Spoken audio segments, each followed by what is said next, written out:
54वीं गाथा प्रारंभ होती है, जिसमें कहा जा रहा है इदानीं शास्त्रकाराः व्रत समिति प्रभृतीनां स्वमनोयोग स्वरूपम विनिर्देशन्ति। यहाँ पर शास्त्रकार आचार्य श्री कुंददेव व्रत समिति इत्यादि शुभ मनोयोग हैं, इसके स्वरूप को यहाँ पर कहते हैं। इसका अर्थ है कि मन से यदि व्रत का पालन किया जा रहा है, मन से यदि समिति का पालन किया जा रहा है, तब भी व्रत समिति शुभ मनोयोग रूप बन सकती हैं। कितनी बार ऐसा रहता है कि मन उस क्रिया में नहीं रहता है और क्रिया तो चलती जाती है, लेकिन मन उस दिशा में नहीं रहता, मन अन्यत्र रहता है। प्रतिक्रमण कर रहे हैं लेकिन अपना ध्यान किसी दूसरी वस्तु में जा रहा है, कौन आ रहा कौन जा रहा, विभिन्न प्रकार के कार्यों में जाता है। स्वाध्याय चलता रहता है और उपयोग किसी दूसरी दिशा में चला जाता है। तो वो स्वाध्याय में बैठे तो उसका नाम सोमन नहीं कहलाएगा। मन यदि आपका उस क्रिया में लग रहा है, व्रत के पालन में लग रहा है, प्रायश्चित तो बहुत सारे, 3 इंद्रिय जीव खत्म हो गया, 4 इंद्रिय जीव खत्म हो गए, प्रायश्चित दे दीजिए, लेकिन कितने आपने मन से प्रायश्चित ले रहे हैं। और मन से जब व्यक्ति प्रायश्चित लेता तो उसको पश्चाताप होता है। इसलिए प्रायश्चित आदि को अंतरंग तप कहे हैं कि उनका सीधा संबंध मन से है, बाहर के प्रदर्शन से या बाहर के दिखावे से नहीं है, मन से है। कि अमुक व्यक्ति प्रायश्चित ले रहा है तो कितने मन से ले रहा है, और मन से ले रहा है तो निश्चित है उसके अंदर में निंदा गर्हा भाव उत्पन्न होते हैं, पश्चाताप उत्पन्न होता है, आदि आदि प्रकार के परिणामों में ये विशेषताएं आती हैं। और अंतरंग मन से तभी व्यक्ति प्रायश्चित लेता जब आत्मविशुद्धि जगती है। साधुओं के नाम के पीछे सागर लगा है, वो इसलिए लगा है कि जैसे सागर यानी समुद्र अंदर में कभी कचड़े आ जाए तो उसको क्या करता है, और निकाल करके लहरों के माध्यम से किनारे पर फेंक देता है। कभी भी समुद्र के बीच में कचड़ा नहीं पाएंगे, कभी भी नहीं पाया जा सकता है। कितने भी कोई व्यक्ति उसके अंदर में कचरा डालेगा, उसकी लहरें बिल्कुल किनारे पर फेंक देती हैं कचड़ों को। तो इसी प्रकार से साधुओं की विशेषता है कि वो सागर की तरह हैं, कि उनके अंतर मन में किसी भी प्रकार के कचड़ा नहीं आता है। आ जाए तो क्या कर देते हैं, निकाल करके फेंक देते हैं। आत्मविशुद्धि इतनी उनकी निर्मल रहती है, इतने परिणाम पवित्र होते हैं कि अगर कोई भी उनसे गलती हो जाती है, कोई भी त्रुटि हो जाती है, तो मन से प्रायश्चित लेने के लिए जाते हैं। अंतरंग तप है, अंतरंग तप है। और जो मन से जाएगा तो निश्चित है उसको पश्चाताप भी होगा, उसको दुख भी होगा, निंदा भाव होंगे, उसके आत्मनिंदा भाव होंगे, गर्हा भाव होंगे, फिर आलोचना भाव जागृत होते हैं, और इसके बाद लिए गए प्रतिक्रमण आदि वो संवर निर्जरा का कारण बन जाता है। तो इसलिए यहाँ कह रहे हैं कि गाथा हो गई ना, व्रत समिति इत्यादि शुभ मनोयोग रूप है। अगर इसमें मन जा रहा तो शुभ मन है। क्यों? क्योंकि ये सब प्रवृत्ति रूप है। 2 प्रकार की अवस्था होती है, प्रवृत्ति और दूसरी निवृत्ति। व्रत में जो प्रवृत्ति भाव है, समिति में जो प्रवृत्ति भाव है, वो सब आश्रव शुभाश्रव का कारण है। और जो निवृत्ति दशा है, अंतरंग में चलती चली जा रही है, वो संवर निर्जरा का कारण बनता है। तो इसलिए हमेशा ध्यान रखना, व्रत कभी भी सर्वथा शुभाश्रव का ही कारण हो, सो भी बात नहीं है, और सर्वथा संवर निर्जरा का ही कारण हो, सो भी बात नहीं। 2 अंश तो नियम से रहेंगे, प्रवृत्ति और निवृत्ति। जितने अंश में प्रवृत्ति है तो कुछ अंश में निवृत्ति भाव भी है। बिना निवृत्ति की प्रवृत्ति नहीं हो सकती। जैसे अपन बोलते ना, एक पैर को आगे बढ़ा पीछे से हटाए बिना आगे नहीं बढ़ सकता, और आगे बढ़ाए बिना पीछे से हट नहीं सकता है। तो एक पैर अपन क्या करते हैं, यहाँ से उठाया, आगे बढ़ाया, तो एक दृष्टि से देख रहे हैं तो बढ़ रहा है पैर, दूसरी दृष्टि से देख रहे हैं तो पीछे से हट रहा है। तो प्रवृत्ति और निवृत्ति का भी ऐसा एक संबंध रहता है कि प्रवृत्ति अंश जो है वो आश्रय बंध का कारण बनता है और निवृत्ति अंश जो है वो संबल नजरा का कारण बनता है। ऐसा बृहद द्रव्य संग्रह की टीका में खुलासा किया गया था, शायद इसमें भी यहाँ पर खुलासा किया जाएगा। तो जो प्रवृत्ति है वो शुभ मनोयोग रूप है, इसके स्वरूप को यहाँ पर कहते हैं मोतोड़ अशुभ भावम पूर्वोत्तम निरवशेष दोदवम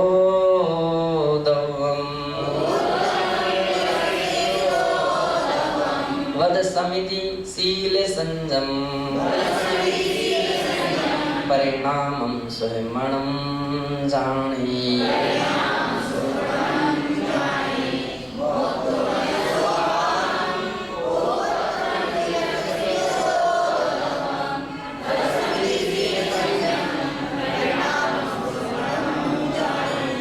तो यहाँ कह रहे हैं मोतुण अस्वभावम पूर्वोत्तम निरवशेष दोदवम।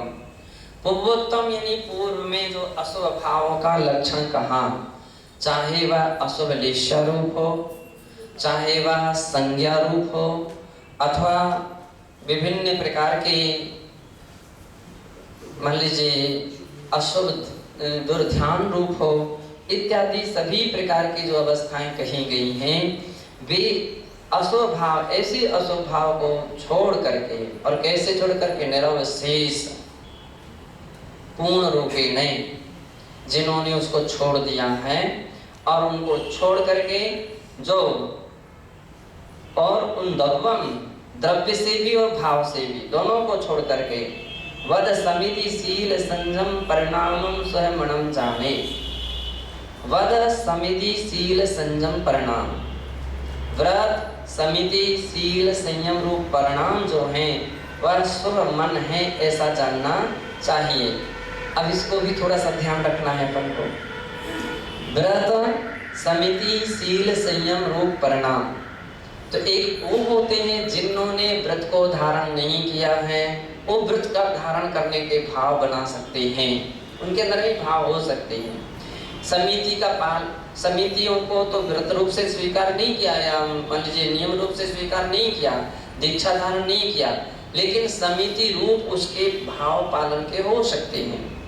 शील को उसने अभी किसी ने धारण नहीं किया, लेकिन ऐसे भी श्रावक गृहस्थ मिल सकते हैं कि शील को पालने की या मान लो उसको पालन करने की या उसको प्राप्त करने की भावना रखते हैं, तो ऐसे उसके परिणाम हो सकते हैं। संयम को प्राप्त तो नहीं किया, लेकिन संयम को प्राप्त करने के परिणाम हो सकते हैं। तो पहली बात तो ये ध्यान रखना है, अप्राप्त जो है उसको प्राप्ति के प्रति जो परिणाम हो रहे हैं वो भी शुभ मन है, वो भी शुभ मन है। कल कोई व्यक्ति चर्चा कर रहा था भैया वृत्ति के समय कि मैं भी भावना भाता हूँ कि मेरी भी दीक्षा हो। ऐसे काफी कुछ श्रावक लोग बैठे थे, तो दूसरे ने कहा अरे दीक्षा लेना है तो लेकर के दिखाओ। अब उसने कहा ले तो नहीं सकता हूँ, लेकिन भावना तो भा रहा हूँ। तो दूसरे ने कहा भावना भाने से क्या फायदा? नहीं, भावना भाने से भी फायदा है। भाव ही एक दिन व्यक्ति के लिए उस स्थिति को पहुंचा सकते हैं जो हमको अप्राप्त है, जिन व्रतों को अभी तक धारण नहीं किया है, जिस संयम को प्राप्त नहीं किया है, जो निरंतर उनकी भावना भाते रहते हैं, उनको पाने के प्रति इच्छुक रहते हैं, वो एक दिन प्राप्त कर लेते हैं, वे एक दिन सफल हो जाते हैं। जिन्होंने भावना ही नहीं भाई है अथवा जिनकी भावना उस व्रत नियम संयम के विषय में प्रशस्त नहीं रही है, उनके जीवन में कभी भी संयम नहीं आ सकता है, संयम नहीं आ सकता, व्रत नहीं आ सकते हैं। हमेशा ध्यान रखिए, व्रत संयम को पाने के प्रति भावना भी होना ये बहुत ऊंची बात है। अपन जब कभी पुराने ग्रंथ यानी पुराने विद्वानों के विषय में देखते हैं तो अपन दर्शन पाठ सुबह पढ़ते हैं तो कितनी ममेथा मये भूते भागा कर मुनि व्रत धारो बने जाकर सम्मिताओ क्या है कभी समताउर में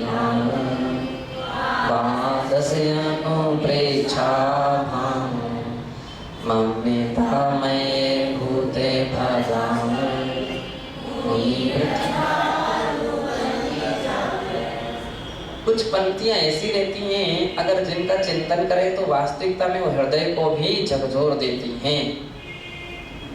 है कोई विद्वान ऐसा, विद्वान पंडित जी थे ऐसे कोई कि जिनके अंदर में एक ऐसी परिणति भावों की चल रही थी, बिना उसके ऐसी पंक्तियां लिखी जा सकती नहीं हैं, बिना उसके ऐसी पंक्तियां नहीं लिखी जा सकती। और भी ऐसे भजन वगैरह अपन देखते हैं कि जिससे झलकता है कि उनके अंदर की परिणतियां कितनी अच्छी थी। ऐसा भाव भी शुभाश्रव का कारण है। और जिन्होंने प्राप्त कर लिया है मुनि व्रत, संयम धारण कर लिया है, लेकिन उस संयम को हम अपना निर्दोष कैसे बना सकें, उसमें अपना मन कैसे लगा सकें, वह क्रिया हमारी भाव सहित कैसे हो,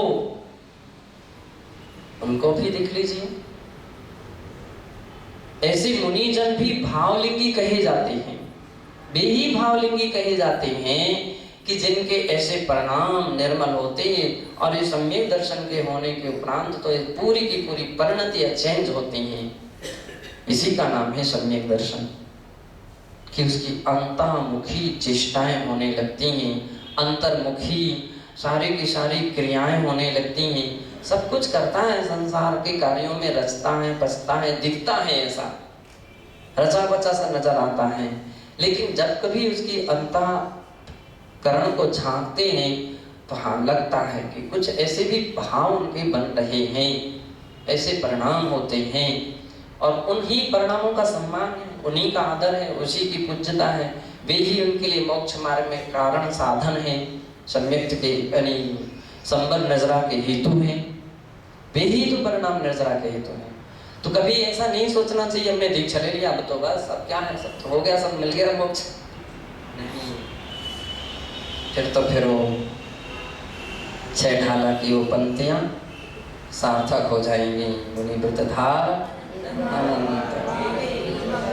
कभी इस भरोसे मत बैठे रहना कि हमने मुनि व्रत धारण कर लिया, पृथ्वी कमंडल हो गई, बस अब हम अपने राजा बन गए, नहीं। ऐसा तो अनंत बार कर चुके हो। ये प्रक्रिया अनंत बार आपने अपना चुकी हैं, एक बार नहीं, 2 बार नहीं, अनंत अनंत बहुत कुछ कहलाता है जिसका अंत नहीं, इसकी गिनती नहीं गिनी जा सकती है। अनंत बार तुमने व्रत धारण किया है, अनंत बार तुमने मुनि व्रत धारण किया, अनंत बार एक लक्षुल्लक बन गए, अनंत बार आरिका और शुल्लिका बन चुके हैं, अनंत बार। पे निज आत्म ज्ञान बिना सुख लेस न पायो। यदि आपकी आत्म विशुद्धि नहीं जगी, आत्म ज्ञान नहीं जगा, वह सारी की सारी संयम भाव सहित नहीं पालन किए, तो फिर सुख लेस न पायो, लेस मात्र भी सुख नहीं मिलेगा। अभी तो इस भाव में भी तुमने दुखों को सहन किया, हाय हाय करते करते, क्योंकि सम्यक के बिना व्यक्ति हाय हाय करके ही दुखों को तो सहन करता है, दिन दिन काटता है। इस लोक भी ऐसा दुखी में गया और उससे हुआ आर्त ध्यान, रौद्र ध्यान, जिसके कारण से परलोक भी दुखमय ही व्यतीत हुआ। जिन्हें तत्व ज्ञान नहीं होता, जो चिंतन नहीं करते, जो केवल माला फेर करके ही सामायिक पूरी करते हैं, केवल बैठ गए सो फिर हो गया, बैठे गए प्रतिकोण हो गया, भाव नहीं लगाते हैं, तो ऐसे व्यक्तियों के परिणामों में विशुद्धि या निर्मलता नहीं आ पाती है और उसका परिणाम ये निकलता है, परिणामों में निर्मलता नहीं, इसका मतलब संक्लेश भाव होते हैं। कर्णान योग बोलता है कि 2 भावों में से एक भाव तो चलते ही रहते, या विशुद्धि भाव, विशुद्धि अंश जगे या संक्लेश भाव जगे, 2 में से कोई ना कोई चलेगा है। संक्लेश भाव जगेंगे तो विशुद्धि भाव नहीं रहेगा, विशुद्धि भाव रहेगा तो संक्लेश भाव नहीं रहेंगे। दोनों इस प्रकार की स्थितियां रहती हैं। संक्लेश भाव होते हैं तो व्यक्ति के दुर्ध्यान होता है, अशुभ ध्यान होता है, अशुभ परिणाम होते हैं, अशुभ लिशाएं होती हैं, अशुभ मान लीजिए इस प्रकार की जो संज्ञाएं आदि हैं, इस प्रकार की प्रवृत्तियां बनी रहती हैं। और विशुद्धि अंश जगते हैं तो उससे वहाँ उसका उपयोग घटता है, धर्म ध्यान में लगता है, संबंध नजराकार मार्ग मिलता है। तो अपन लोगों को यही इस प्रकार की स्वाध्याय करने से, यही तो स्वाध्याय अपने लिए महत्वपूर्ण है कि अपन जब स्वाध्याय करते हैं ऐसी बातें अपने अंदर में बार बार एक प्रेरित करती हैं, तो कहीं ना कहीं अपने अंदर में सावधानता भी उत्पन्न होती है। प्रमाद भाव आ जाए कुछ भी इस प्रकार की, तो सावधानता नहीं, अब हमको ऐसा चेंज करना, अब अपन को अपने आप में बदलाव लाना है, अब अपने आप में परिणामों में परिवर्तन लाना है, अपनी क्रियाओं में परिवर्तन लाना। सार्थक हो गया आपका स्वाध्याय, सफल हो गया, और ये तपस्या हो गई। एक उपवास करने से भी वो 2 अक्षर 4 अक्षर की जो पंक्तियां हैं वे सार्थक हो जाती हैं यदि ऐसे परिणाम किए तो।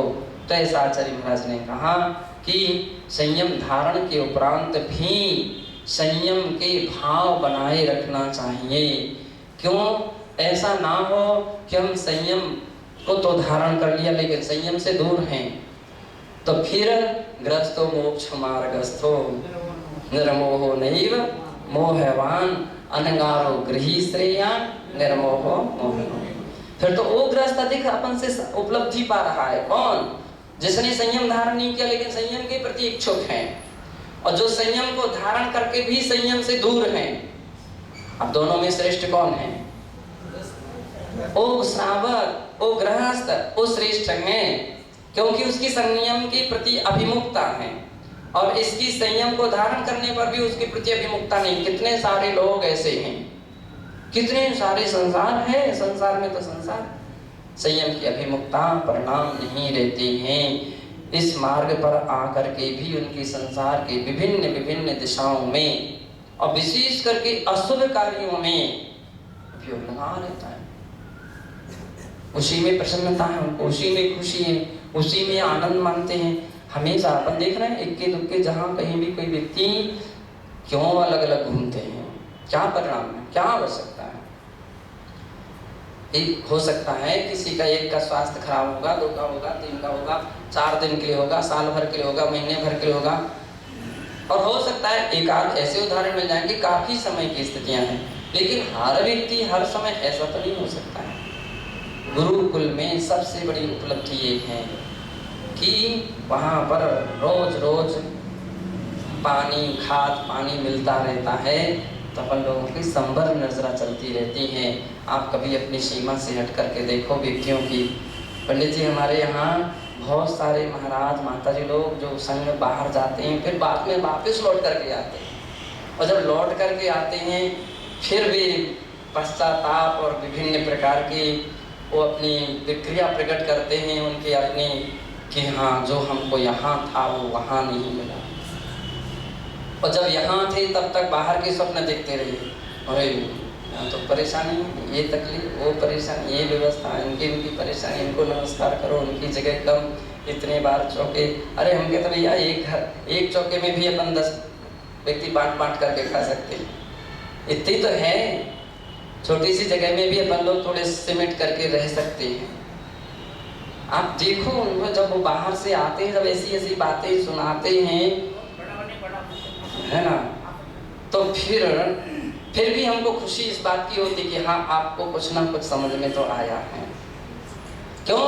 ऐसे भी लोग हैं कि वहां पर भी बाहर का ही रूप अपना क्या बोलते हैं गाथा गाते रहते।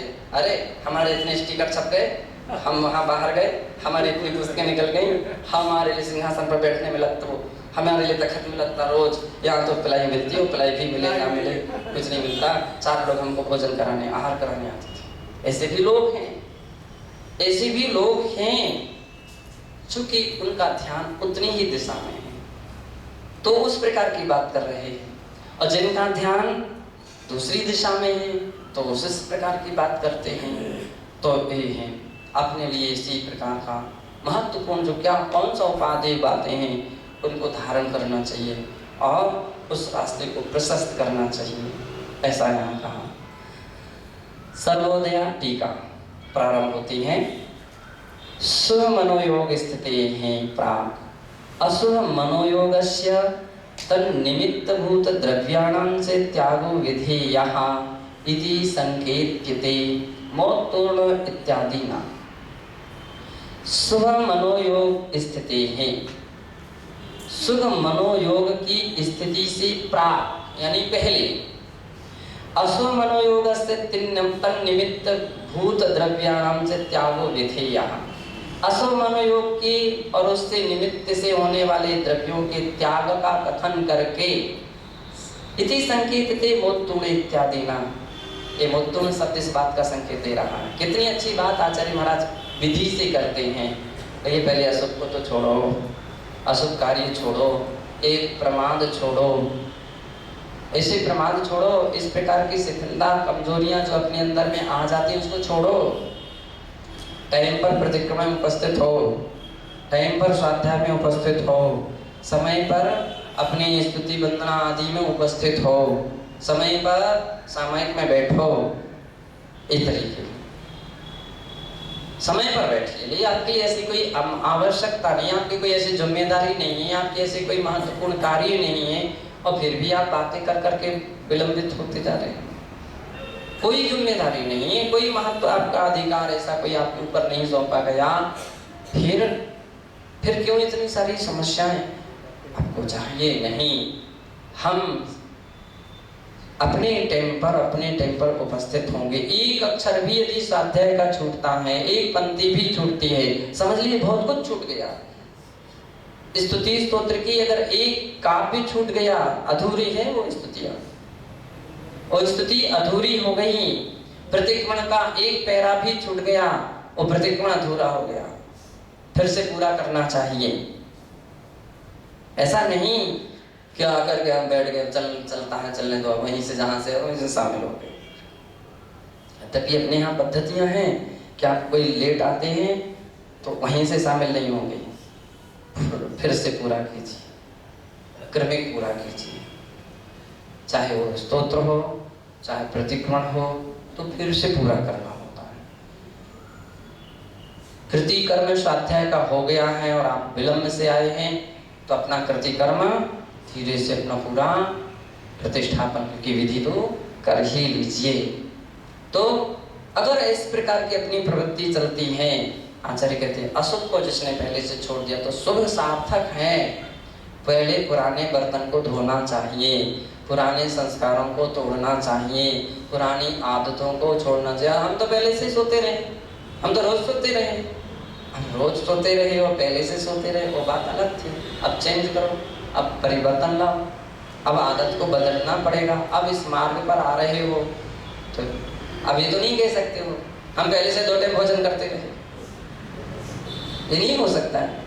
हम पहले से ही नाई से भोजन बाल बनवाते रहे तो हम कहेंगे पहले से कपड़े पहनते रहे हो, पहनो, जाओ घर में, पहले से घर में रह आए हो। कुछ लोग ऐसे जब उदाहरण देते हैं, अब हम तो पहले से इस प्रकार के रहे हैं, हमारी तो ऐसे पहले से आदत रही है, तो अब बदलना पड़ेगी। और नहीं बदलोगे तो फिर से इस आदतों को भी लाओ, उसी में शामिल करो।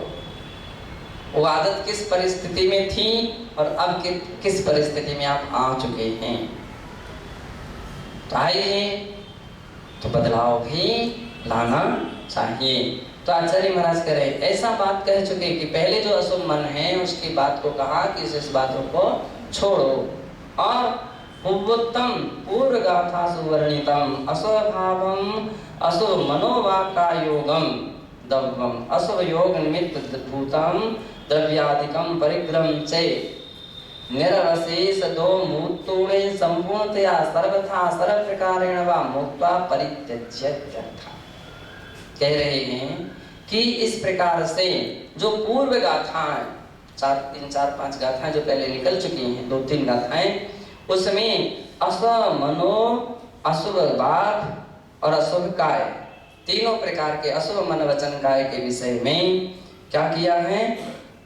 और उसके साथ साथ अशुभ योग निमित्त भूतम दम्भम, भावों को भी और उस प्रकार के भावों में निमित्त पड़ने वाली द्रव्य सामग्रियों को भी मोत्तूणे छोड़ करके क्या करना चाहिए। कैसे छोड़ करके? निरवशेष दो, पूर्ण रूपेण छोड़ करके। वो संस्कार नहीं बने रहना चाहिए। थोड़ा तो चलता है, इतना तो चलता है। कुछ लोग क्या छोटी छोटी सी बातों की भी आलोचना करनी पड़ती है, क्या छोटी छोटी सी बातें पूछना पड़ती हैं। कितनी बार पूछेंगे? जितनी बार बने उतनी बार पूछो। पूछने से सबसे बड़ी बात क्या रहती है, ये पता चलता है क्या उचित है क्या अनुचित है, और आप एक ऐसी स्थिति पर पहुंच जाते हैं कि फिर आपके लिए अपने आप से ही निर्णय कर लेंगे कि अनुचित है, ऐसा आपको करना ही नहीं, तो फिर पूछने की आवश्यकता है। और एक कार्य उचित के लिए तो महाराज अनुमति दे देते हैं, आज्ञा दे देते, तो पूछ लिया तो कोई बिगड़ परिस्थिति बाधा नहीं है।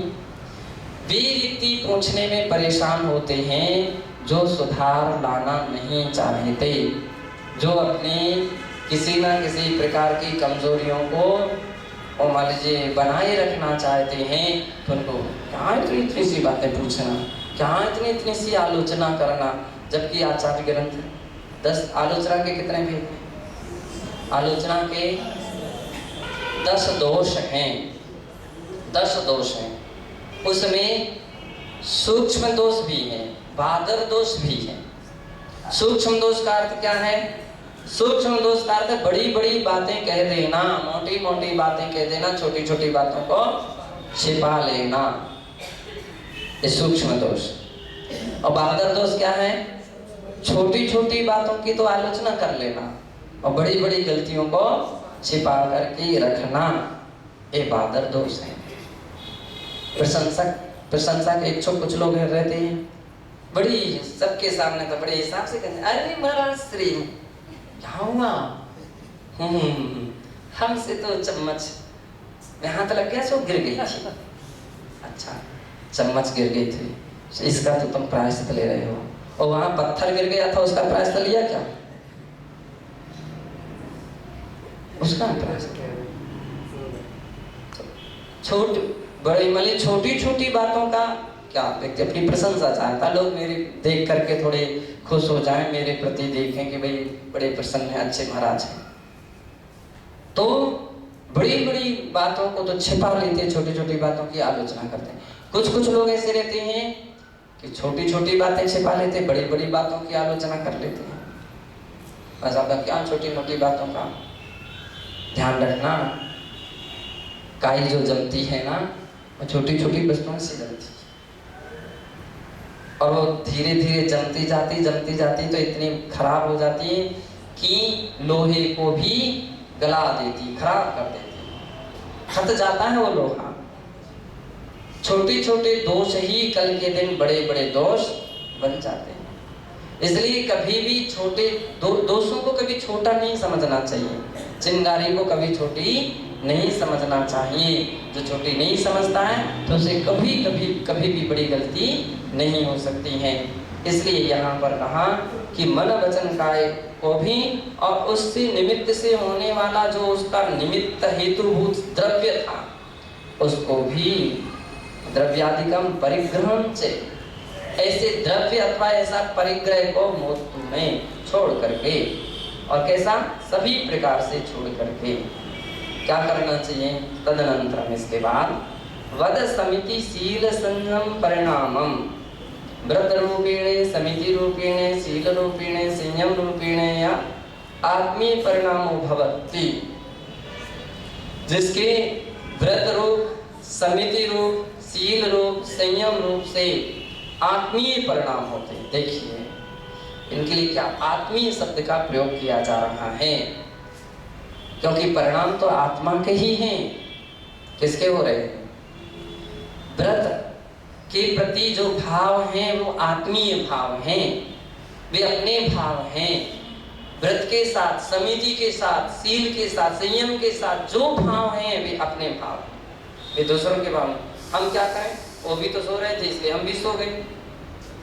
वे भी ऐसी गलती करते तो हमने भी गलती कर ली। अरे उनने गलती करी तो उसका कर्म का आश्रबंध उनको होगा, उसका कर्म का आश्रबंध किसको होगा? उसको होगा। तुम क्यों उसके साथ? कोई व्यक्ति अपनी अग्नि में हाथ डालेगा तो हाथ किसका जलेगा? जो हाथ डालेगा उसका जलेगा। उसने डाला था इसलिए हमने भी अपना अग्नि में हाथ डाल दिया। ठीक है, तो अब तुमको भी जलना पड़ेगा, तुमको भी उस प्रकार की वेदना होगी। तो दूसरे का ऐसा कोई अनुसरण नहीं करना चाहिए कि वो ऐसा कर रहे थे तो मैं भी ऐसा कर लिया, भी ऐसा करते थे तो हम भी ऐसा करते हैं। नहीं, अनुसरण करना है, अच्छाइयों का भी तो कर सकते हो। आप ये भी तो देख सकते हो कि भी 1 घंटे की सामयिक कर रहे थे तो हम भी 1 घंटे की सामयिक करेंगे। वे 1.5 घंटे की करते तो हम भी 1.5 घंटे की करेंगे। वो 2 गाथा याद करते थे तो हम भी 2 गाथा याद करेंगे।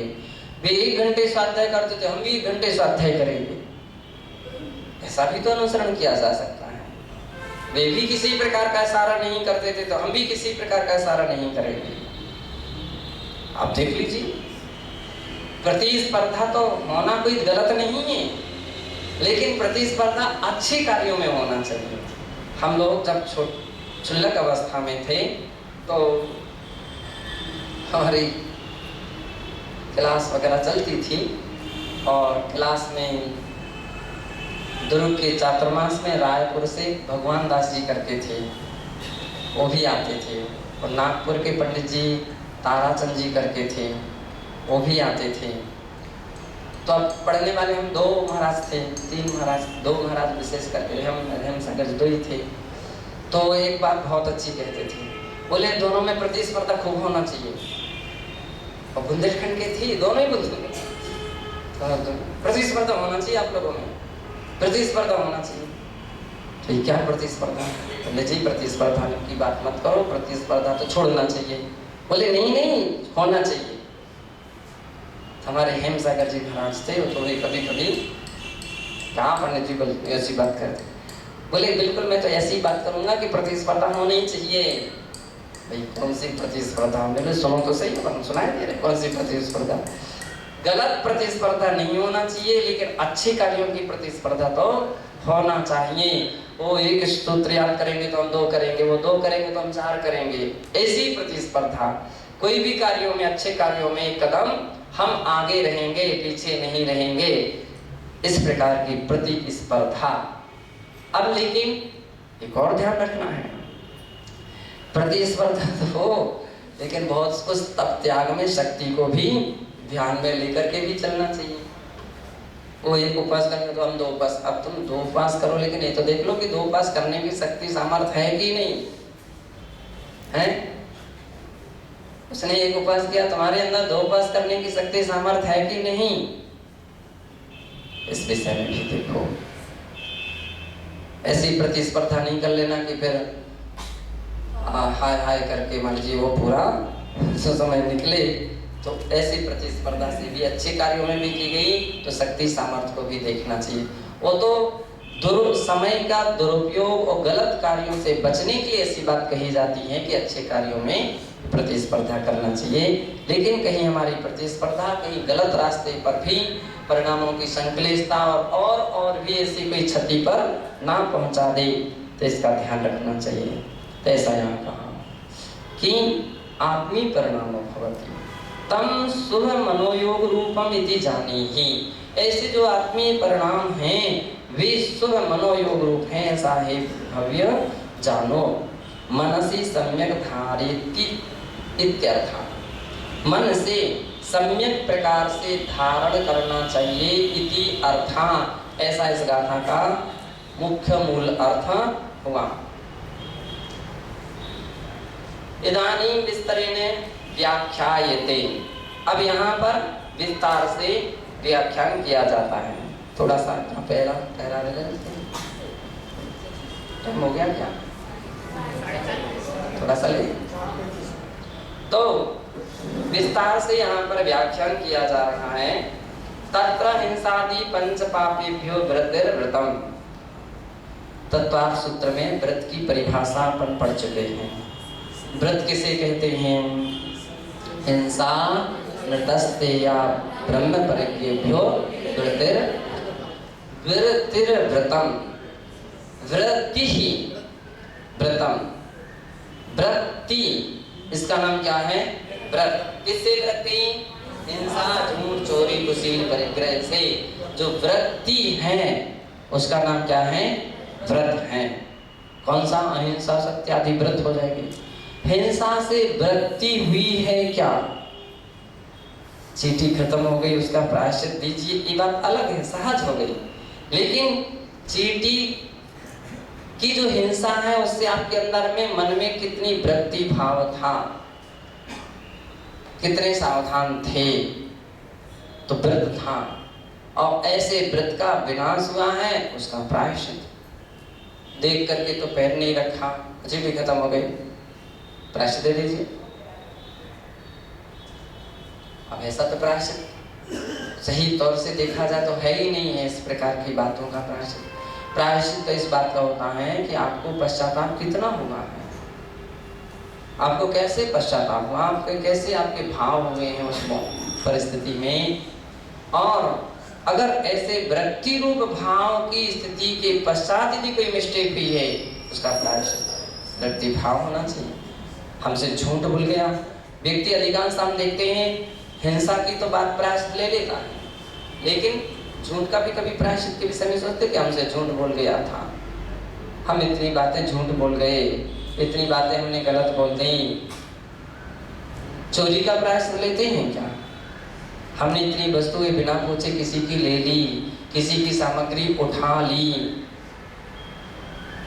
नहीं वो तो हमारे व्यक्ति थे, वो तो हमारे परिचय में थे, वो तो हमारे खास बात नहीं है, वो हम कभी नहीं टूटते हैं। फिर भी पूछना चाहिए था, फिर भी पूछना चाहिए था। कौन से कार्य आप पूछ करके कर रहे? कितने बार आप बिना पूछे उठ करके गए, कितने बार आप बिना पूछे आए, कितने काम बिना पूछे किए, कितनी वस्तुएं बिना पूछे ली और कितनी वस्तुएं बिना पूछे किसी को दी। अचौरी व्रत है, ये ध्यान दीजिए। सारी की सारी बातें अचौरी व्रत के अंतर्गत समाविष्ट हैं। छिपाने की भाव है तो अचौरी व्रत नहीं हो रहा है। तो इस प्रकार की परिणतियों के विषय में भी अपन को ध्यान देना चाहिए कि हाँ हमारी कितनी मिस्टेकें हो रही हैं। और खाली इतने से बहुत सारे हम सब तो बस गलती के भंडार हैं, हम तो महाराज क्या करूँ, गलती दोषों की खान है। अरे दोषों की खान है, गलती की खान है, उसको तो समाप्त करो, उसको तो चेंज करो। जब खान बने ना रहें, हम दोषों के पिंड बने ना रहें, उसको तो परिवर्तन करना ही पड़ेगा। रोज रोज हमको एक एक दिन निकालते जाना पड़ेगा। और ऐसा जो प्रसाद चलता है जिनका, वे व्यक्ति अच्छे साधक कहलाते हैं। तो यहाँ कह रहे हैं कि इस प्रकार के हिंसादि 5 पापों से वृत्ति ही, जिनकी वृत्ति हो रही है वो व्रत कहलाता है। व्रतम अभिसंधिकृतो नियमः। और व्रत क्या कहलाता? अभिसंधिकृत, संकल्प पूर्वक लिया गया व्रत। रत्नाकर श्रावकाचार्य के अंदर में एक श्लोक आता है, गाथा आती है ना, इसमें भी हाँ है। तो उसमें क्या है? अभिसंधि, अभिसंधि यानी संकल्प पूर्वक, उसका नाम है व्रत। आज आहार नहीं हुआ तो व्रत हो गया क्या? उपवास हो गया क्या? नहीं, उपवास नहीं माना जाएगा। उपवास कब माना जाएगा? संकल्प लिया, चौके में दूध नहीं मिला, हमारा एक दिन का रोज दूध का त्याग था ना, जो पूरा हो गया, नहीं माना जाएगा वो पूरा, है ना। एक दिन का तो दूध का त्याग दिया था आपने, आज तो चौके में थे ही नहीं, हो गया पूरा? नहीं, वो तो था ही नहीं। उसमें क्या विशेषता है? कोई संकल्प लेकर के गए क्या? कितने सारे लोग ऐसे होते हैं कि जो पूर्व संकल्प लेकर के जाते हैं। कुछ लोग जो रास्ता निकालने वाले होते हैं, फिर तो विचित्र होते हैं। वे चौकी में जा कर के देखते हैं, खाली देखने के बाद निर्णय करेंगे कि अब मुझे क्या छोड़ना है। खाली देखने के बाद इतने सारे आइटम में देखेंगे, अब कौन सी वस्तु की सामग्री नहीं है तो अब मैं क्या त्याग करूं। आज इसमें घी की तो कोई सामग्री है ही नहीं है, ठीक है, घी का त्याग, दूध वगैरह तो है, दूध का त्याग, शक्कर का कोई खास आइटम नहीं है, चलो शक्कर का त्याग, वो थोड़ी कहलाएगा त्याग। अभिसंधि का अर्थ होता है पहले से नियम लेकर के रखना चाहिए, बिना देखे पहले से सोच करके जाओ। पहले से सुबह से संकल्प ले लेते हैं आज हमारी अमुक वस्तु का त्याग, और महाराज अपने संग में तो इस बात की बातें ही चलती हैं कि वही त्याग माना जाएगा जो गुरु आज्ञा पूर्वक स्वीकार किया जाएगा, वही त्याग प्रधान माना जाएगा, उसी को मान्यता दी जाएगी। जो अनुज्ञा पूर्वक नहीं है त्याग मान्य नहीं किया जाएगा, अन्यथा सब बहाने शुरू हो जाएंगे। अब संयम लेकर के जाइए, सभी अनुमति अपन लोग आज्ञा लेते हैं आज हमारी अमुक वस्तु का त्याग है, अमुक वस्तु का त्याग है। महाराज भी तो इन बातों को देखते हैं, सोचते हैं कि हाँ तुम्हारी बस त्याग सही है। हम सब कुछ त्याग कर सकते हैं लेकिन नमक का त्याग नहीं कर सकते, हरि का त्याग नहीं कर सकते हैं। सब कुछ त्याग कर सकते हैं, 7 दिन रस्सी का पालन कर लेंगे लेकिन 1 दिन रस्सी का पालन नहीं कर सकते। अरे वही तो तपस्या थी तुम्हारी। उस दिन सोचना चाहिए था कि अगर काश उपवास करते, हरि के बिना हमारा काम नहीं चलता है, और यदि